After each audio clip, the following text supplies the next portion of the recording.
Samantala, binisita rin ni Pangulong Aquino ang ginagawang Lake Taal Circumferential Road sa Batangas at dito inaasahang mas uunlad ang turismo sa nasabing lugar. Para sa karagdagang detalye, muli mo kaming balitaan, Elena Luna. Inaasahang higit pang lalago ang turismo at kalakalan sa lalawigan ng Batangas sa tulong ng ginagawang Lake Taal Circumferential Road.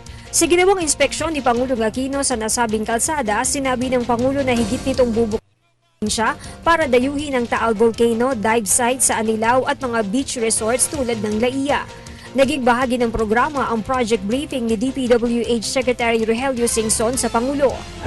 Itong Tanawan, Talisay, Laurel at Agoncillo will cut travel time going to Lemery. No? So from 3 hours, we can reduce it by 1 hour and a half. So yung mga, kasi nga yung putol ito dulo yung Laurel, hindi makatawid hanggang Agoncillo. So by completing this gap, tuloy-tuloy na yon. May nakalaang 285 million pesos na pondo ang proyekto para ayusin ang kalsada. Sinimulan nito ng Enero at matatapos sa Setyembre ngayong taon. This side of the circumferential road, which is about 40 kilometers, will be completed by this year, about September. But there is one long bridge that we will start working on but will be completed next year. Pero passable yung may alternate route yung tulay.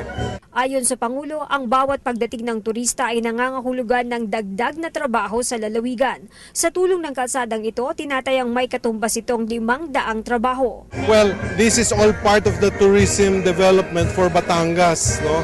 So if you remember, nagbukas tayo ng tunnel. No? So ito will also improve access to Batangas. So yung Tagaytay Road na isang kalye dati, madedecongest na yon. Okay? Sa harap ng mahigit 500 mga Batanggenyo, ipinagmalaki ni Pangulong Aquino na tapos na ang panahon na nagwawaldas ng pera ng bayan para sa mga tulay at kalsada. Sinasalamin aniya ng Taal Lake Circumferential Road ang ginhawang matatamasa ng mga Pilipino kung patuloy na magkakapit-bisig.